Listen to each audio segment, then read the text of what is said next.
ଆପଣ କେବେ ଭାବିଛନ୍ତି କି ପାହାଡ଼ିଆ ମହିଳାମାନଙ୍କର ଗୋଟିଏ ଦିନ କେମିତି କଟେ?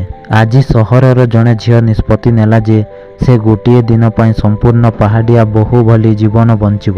ସକାଳୁ ତାର ପରୀକ୍ଷା ଆରମ୍ଭ ହେଲା। ପ୍ରଥମେ ହାତରେ ଦା ଧରି ଗାଈ ପାଇଁ ଜଙ୍ଗଲକୁ ଘାସ କାଟିବା ପଡ଼ିଲା।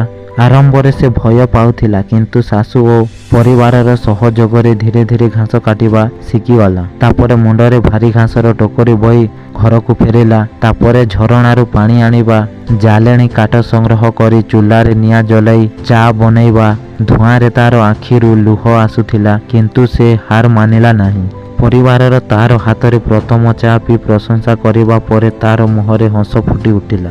ଏହାପରେ ବାସନ ମାଜିବା, କପଡ଼ା ଧୋଇବା ଏବଂ ପରେ ଧାନ କ୍ଷେତକୁ ଯାଇ ରୋପଣ କରିବା। କାଦୁଅରେ ଚାଲିବା ତା ପାଇଁ ସମ୍ପୂର୍ଣ୍ଣ ନୂଆ ଅନୁଭୂତି ଥିଲା, କିନ୍ତୁ ପ୍ରତ୍ୟେକ ପଦକ୍ଷେପରେ ସେ ବୁଝିପାରୁଥିଲା ଯେ ପାହାଡ଼ିଆ ମହିଳାମାନେ କେତେ ପରିଶ୍ରମୀ ଓ ସାହସୀ। ସନ୍ଧ୍ୟା ବେଳକୁ ସେ ସମସ୍ତଙ୍କ ପାଇଁ ଡାଲି ଭାତ ମଧ୍ୟ ରାନ୍ଧିଲା। ସାରା ଦିନର ପରିଶ୍ରମ ପରେ ସେ ବହୁତ ଥକି ହୋଇଯାଇଥିଲା, କିନ୍ତୁ ତାର ମନରେ ଥିଲା ଅଲଗା ଖୁସି। ସେହି ଗୋଟିଏ ଦିନ ତାକୁ ଶିଖାଇ ଦେଲା ଯେ ପାହାଡ଼ର ପ୍ରକୃତ ସୌନ୍ଦର୍ଯ୍ୟ ବରଫ ପାହାଡ଼ କିମ୍ବା ଥଣ୍ଡା ପବନରେ ନୁହେଁ, ବରଂ ସେଠାରେ ପରିଶ୍ରମୀ ମହିଳାମାନଙ୍କର ସାହସ, ତ୍ୟାଗ ଓ ସ୍ନେହରେ ଲୁଚି ରହିଛି। ସତରେ ପ୍ରତ୍ୟେକ ପାହାଡ଼ିଆ ମହିଳା ନିଜ ପରିବାରରେ ସବୁଠାରୁ ଶକ୍ତିଶାଳୀ।